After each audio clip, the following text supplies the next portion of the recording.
మీ car కి best ceramic coating premier care Apexer car detailing studio for contact.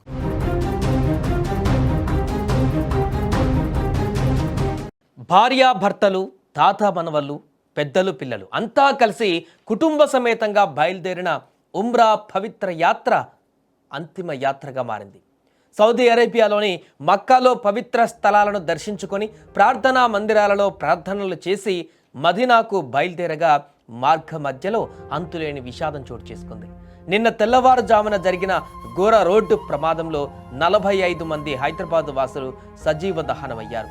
మరికొన్ని రోజులలో తమ వద్దకు తిరిగి వస్తారనుకున్న కుటుంబ సభ్యులు ఇక ఎప్పటికీ తిరిగి రాని లోకాలకు చేరుకోవడంతో కుటుంబ సభ్యులు కన్నీరు మున్నీరుగా విలపిస్తున్నారు. పాపకి ఎట్లా చూసుకుంటున్నారు ఏంటి అని చాలా ఖుషి అయిపోయింది. మంచిగా చూసుకోమన్నారు, అదే మాట లాస్ట్.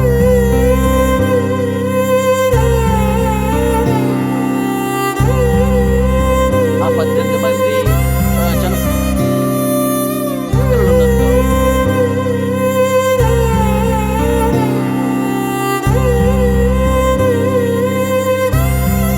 ఇక ప్రమాద సమయంలో మృతదేహాలు గుర్తుపట్టలేని స్థితిలో ఉన్నాయి. దీంతో మరణించిన 45 మందికి అక్కడే అంత్యక్రియలు నిర్వహించనున్నారు.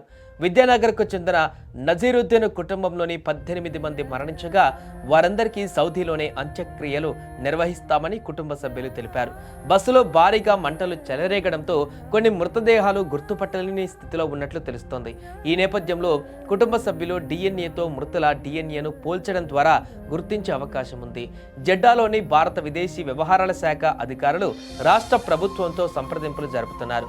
కుటుంబ సభ్యుల అభ్యర్థన మేరకు మృతదేహాలను భారత్కు పంపించడం లేదా వారు అంగీకరిస్తే స్థానిక ఆచారాల ప్రకారం మదీనాలోని శ్మశాన వాటికలో అంత్యక్రియలు నిర్వహించడానికి ఏర్పాట్లు చేస్తామని సమాచారం ఇచ్చినట్టు తెలిసింది.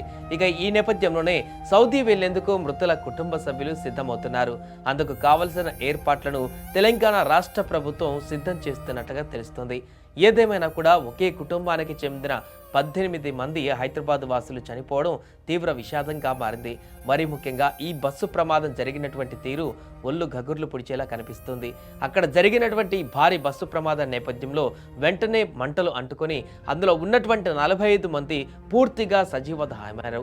మరికొంతమంది గుర్తుపట్టలేనటువంటి విధంగా పూర్తిగా వారి ఎలాంటి ఆనవాళ్లు కూడా దొరకనటువంటి విధంగా ఆ బస్సులోనే కాలిపోయినటువంటి దృశ్యాలు మరింత ఆందోళనకు గురి చేస్తున్నాయి. దీంతో వారిని గుర్తించేటువంటి పనిలో అక్కడ అధికారులు కూడా నిమగ్నమైపోయారు. డిఎన్ఏ టెస్ట్ ద్వారా తప్ప ఇంకా గుర్తుపట్టలేనటువంటి విధంగా అక్కడ ఆ బస్సుతో పాటే కాలిపోయి అక్కడ బూడిదైపోయినటువంటి పరిస్థితి కొన్ని సందర్భాల్లో కూడా కనిపిస్తుంది. కొంతమంది మృతదేహాల వద్ద కనిపిస్తుంది. ఈ నేపథ్యంలోనే వారి కుటుంబ సభ్యులు తీవ్ర విషాదవదనంతో అక్కడికి బయలుదేరుతున్నారు. ఎందుకంటే అక్కడ ఉన్నటువంటి కొన్ని రూల్స్ ప్రకారం అక్కడ మరణించినటువంటి వారు ఇప్పుడు ప్రస్తుతానికి వారిని ఇక్కడికి ఇండియాకు షిఫ్ట్ చేయడానికి కూడా కొంత అంగీకారం లేకపోవడం కూడా కొంత కారణాలుగా తెలుస్తుంది. ఈ నేపథ్యంలోనే మిగతా కార్యక్రమాలు కూడా ఉంటాయి కాబట్టి విచారణలో భాగంగా కొంత సమయం కూడా ఏర్పడేటువంటి అవకాశం ఉంటుంది. కాబట్టి ఒకవేళ అక్కడే గనక అంత్యక్రియలు కనుక చేయాలనుకుంటే వారికి అక్కడ సౌదీ ప్రభుత్వం అన్ని రకాల ఏర్పాట్లు కూడా చేయబోతున్నట్టుగా తెలుస్తుంది. అందుకే ఇక్కడి నుంచి వెళ్ళేటువంటి కుటుంబ సభ్యులందరూ కూడా వారు అంగీకరిస్తే అక్కడే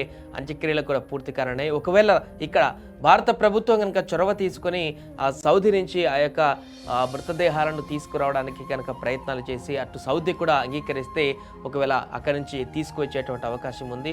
మ్యాక్సిమం ఇప్పుడు సౌదీలోనే అంత్యక్రియలు జరిగేటువంటి అవకాశం ఉన్నట్టుగా కూడా తెలుస్తుంది. కుటుంబ సభ్యులకు కూడా దానికి కొంత అంగీకారం తెలిపినట్టుగా కూడా తెలుస్తుంది, సమాచారం తెలుస్తుంది. ఒకవేళ ఇప్పుడు వెళ్తున్నారు ఆల్మోస్ట్ కుటుంబ సభ్యులందరూ కూడా అక్కడికి వెళ్ళిన తర్వాత అక్కడ పరిస్థితులను చూసి అంత్యక్రియలు అక్కడే కొనసాగిస్తారా లేదంటే ఇక్కడికి తీసుకొచ్చేటువంటి ప్రయత్నానికి ఏమన్నా అంగీకరిస్తారా, దాని తర్వాత ఎలాంటి పరిస్థితులు ఉంటాయో కూడా చూడాలి. ఏదేమైనా కూడా ఒకే ఒక కుటుంబానికి చెందినటువంటి 18 మంది మృతి చెందడం అనేది తీవ్ర విషాదంగా మారింది.